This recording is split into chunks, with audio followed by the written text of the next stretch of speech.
So my project was video games. So first off, we have to understand what a video game is. The first video game was invented in October 1958 by William Higginbotham, and it was a very simple tennis game, similar to the game Pong that came out in the 70s. The group had a small analog computer that could display various curves, including the path of a bouncing ball on an oscilloscope. It took Higginbotham only a couple of hours to conceive the idea of a tennis game, and only a few days to put together the basic pieces. Having worked on displays for radar systems and many other electronic devices, Higginbotham had no trouble designing the simple game display. And there are many different types of video games now because they've been developed. There's action games, adventure games, strategy games, sports games, and puzzle games. And every video game starts with a story in which the creators bring to life in their game, connecting the players to the in-game character or theme. And here's where we get into the actual project. So we had to connect how video games were related to the time period and how the mood set the mood of the video games. So the 1960s were a decade of revolution and change in politics, music, and society around the world. They were an era of protests, and in the civil rights movement, blacks and whites protested against the unfair treatment of races. Towards the end of the decade, more and more Americans protested against war in Vietnam. In the 60s, video games weren't really popular. They weren't really like things people actually used. Like, because the first video game was invented in 1958, so there still wasn't a wide variety of them for people to play. But the only game that was really popular in the 1960s was Pong, which was basically very similar to the first ever video game. It was just a simple tennis game. That's really all. And the first video game console was invented in the 1960s. It was called the Brown Box. And that was invented by Saunders Associates. And it was a multi-program video game system that could be played on the TV. The 1970s, almost all aspects of American society in the 70s were marked by a restlessness and a questioning of traditional authority. From public protest movements to personal fashion, people sought a means of self-expression. In the early 1970s, programmers got together in groups to play Space War, spending a great deal of time competing in a game that was rudimentary compared to modern games. As video arcades and home video game consoles gained in popularity, youth culture quickly adapted to this type of media, engaging in competitions to gain high scores and spending hours at the arcade or at the home console. So here, video games are gaining a lot more popularity because there's more variety of them and there's more things you could do with them. You could play with your friends at home, or you can go to an arcade and play video games. So here, the popularity grew a lot. And in the 1980s, the 80s are also well known for extreme fashions such as big hair, new wave, punk rock, funk, or preppies. Rap music first started to get big in the 80s and often went with breakdancing, which is now called the old school days. In the 1980s, an increasing number of kids were spending time on consoles and playing games, and more importantly, increasingly identifying with the characters and products associated with the games. Saturday morning cartoons were made out of Pac-Man and Super Mario Bros. Games, and an array of non-game merchandise was sold, along with video game logos and characters. The public recognition of some of these characters made them into cultural icons. So the 80s here is where video games really gained their popularity, as like video game characters such as Pac-Man and Mario, who are like icons in our society now, and it's an iconic game. They were really popular in the 80s, and kids really loved them. And in the 90s were a decade that introduced exciting new technology, some great music, movies, and television, as well as some truly unique fashion trends.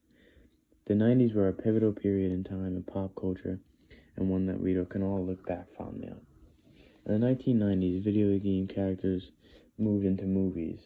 As movie popularity soared, and many of these characters became idolized and became global superstars. So basically here, in the 90s, video game characters became movies such as Mario. He's a global superstar, and many people look up to him and idolize him as a popular figure. In the 2000s, playing video games online with others became popular as many people started to stay indoors and interact over video games. Many violent video games became popular, such as Call of Duty, in which kids can kill people in these games. So many people disagree with the fact that you should be able to kill other people in video games and that leads to violence, but it became very popular in the 2000s and kids love it. And now kids in the 2000s can start playing video games online with other people, such as their friends, so it's causing them to stay indoors more and not go outside and play with their friends. They could just do it over the TV. But over time, video games have developed from just a simple tennis game to playing Call of Duty with your friends over the internet.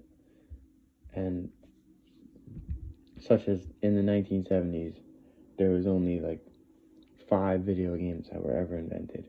And in the 1980s, they grew a little more. In the 90s, grew a little more. And in the 2000s, that's when really the technology started. The graphics improved, everything improved, the gameplay improved, being able to play with your friends improved. Even though there's a picture that I'm going to show now. One of the pictures is from 2002, and the other is from 2018. And you could just tell the difference. We thought the graphics in 2002 were good compared to previous years. But in 2018, it looks so much more realistic than in 2002.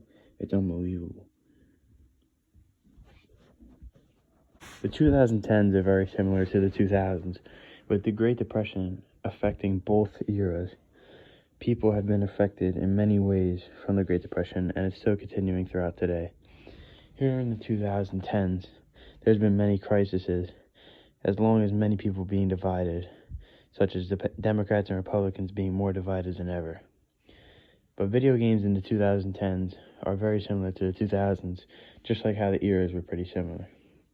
Video games have just advanced even more, and the graphics have gotten even better, and the capabilities you could do with your players have become even greater. So now I'm going to show you what a video game basically is made up of. So every video game begins with a story, whether it's a simulation of a historical event or a role-playing scenario. In a future fantasy world, the story drives the action of the video game and creates a bond between the players and the characters in the game. Writers, designers, and programmers must collab to create all the parts of the story, including characters, the settings, the music, other sounds, and possible paths the story can take. Unlike movies, which only contain one storyline, video games must account for all the potential paths and intense gameplay it can take. Today's gamers expect lifelike video games with the best graphics possible. Characters are expected to move like real people would, and objects are usually expected to loosely follow the real laws of physics. Settings must look like the real world or whatever fake world exists in the game. The level of detail that artists and designers must achieve is challenging. That's why it could take over 100 people to develop one single video game. Once all the elements of the video game have been designed, computer experts put it all together to make it work effectively as a video game. All the characters, the settings, the sounds, and the gameplay, and everything else involved must be programmed to work together seamlessly. Computer programmers must write millions of lines of computer language instructions, which is called code, that control all aspects of the game. If you think about controlling a particular character in a game, there's basically an endless variety of things you could do with that character. So code must be written to account for all these choices you can make and do with your character. Each move you make leads to changes in the setting, as well as a whole new set of options for your next move. Complex computer code controls all these factors and makes playing the game a seamless experience for the user. Once a video game is nearly finished, it enters the testing phase, where players test every element of the game in order to find and fix any errors called bugs before the game is released. Upon release, Upon release, the game is marketed to the general public, and you get to enjoy the fruits of thousands upon thousands of hours in code that went into the game. So going off what I just said with all the millions of lines of code, the first video game ever made was very simple. So basically, there was a small analog computer that could display various curves, including the path of a bouncing ball on an oscilloscope. It took Higginbotham only a couple hours to conceive the idea of a tennis game, and only a few days to put together the basic pieces. Having worked on displays for radar systems and many other electronic devices, Higginbotham had no trouble designing a simple display. He made up some drawings, blueprints, and technician Robert Dvorak spent about 2 weeks building the device. After a little debugging, the first video game is ready for its debut. They call the game Tennis for Two. Oh, what is that? Players could turn a knob and adjust the angle of the ball and push a button to hit the ball towards the other player. As long as they pressed the button when the ball was in their court, players couldn't actually miss the ball. But if they hit it at the wrong time or hit it at the wrong angle, the ball wouldn't make it over the net. Oh my god. When the ball went off the court, balls that hit the ground would bounce like a real tennis ball. When the ball went off the court or into the net, players hit a reset button to start the next round. Tennis for Two had none of the fancy graphics that games use today. The cathode ray tube display simply showed a side view of a tennis court, represented by just two lines, one representing the ground and one representing the net. The ball was just a dot that bounced back and forth. Players also had to keep score for themselves. The first version, used in the 1958 Visitors' Day, had an oscilloscope with a tiny display only 5 inches in diameter. The next year, Higginbotham improved it with a larger display screen. He also added another feature. The game can now simulate stronger or weaker gravity, so visitors could play tennis on the moon, Earth, or Jupiter. Now, not only were video games based off the mood, the eras, and how people were feeling at their time, there were also a lot of video games based on real-world events, such as Brothers in Arms Road to Hill 30, which is the first entry in the series and was based on the true story of the 502nd Parachute Infantry Regiment of the famed 101st Airborne Division, who dropped behind the German lines on D-Day. Another video game that was based on real life is Velvet Assassin, which revolved around the life of Violet Summer, a British spy operating deep behind enemy lines during World War II who worked to undermine the Nazi war machine.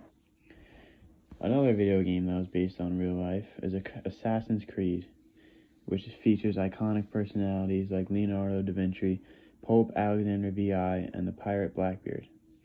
The third main entry in the series sprinkled in so many real historical events surrounding the founding of the U.S.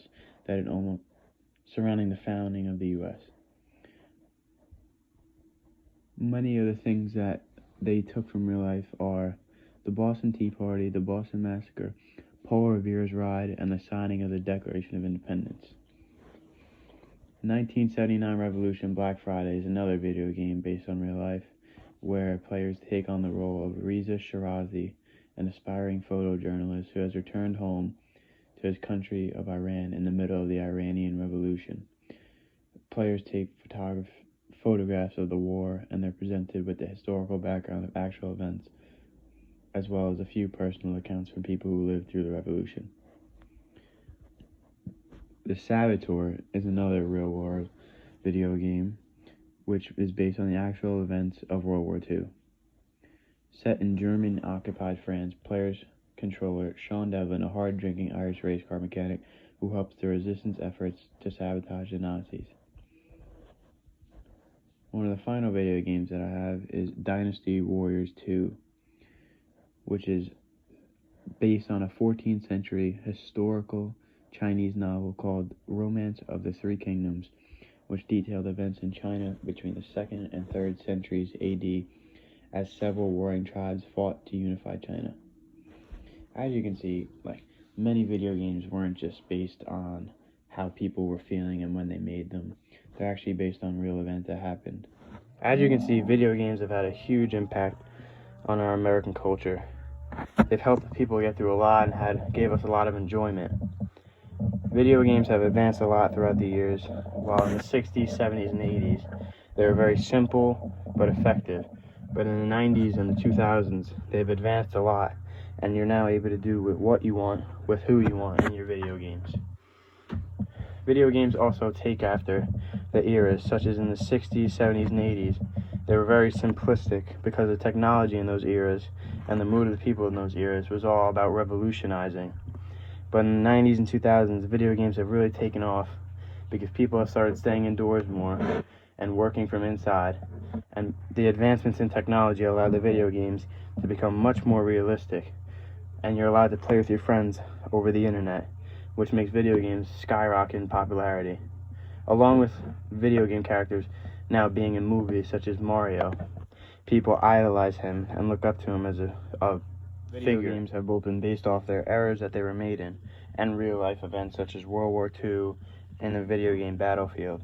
But video games, the background behind them sometimes takes place from the 1600s, the 1700s, all the way back in time to give you a realistic effect of what time was like in that period.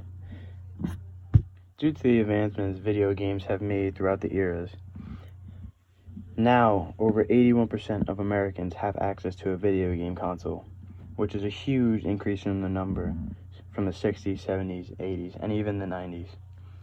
72% of Americans play video games on a monthly basis. That's insane compared to the 60s, 70s, and 80s. And this is all due to the advancements in technology we've made throughout the eras. Because in the 60s, there was only like 5 to 6 video games that you could have played, so not many people were interested in them, and they didn't have a variety for everyone. In the 70s and 80s, the variation grew, so the video game popularity grew. But in the 90s and the 2000s, there's basically an endless amount of video games you could play, so you can play whatever game suits you best, and you could do whatever you want inside of those games to make the best fit for you, and make it enjoyable for you.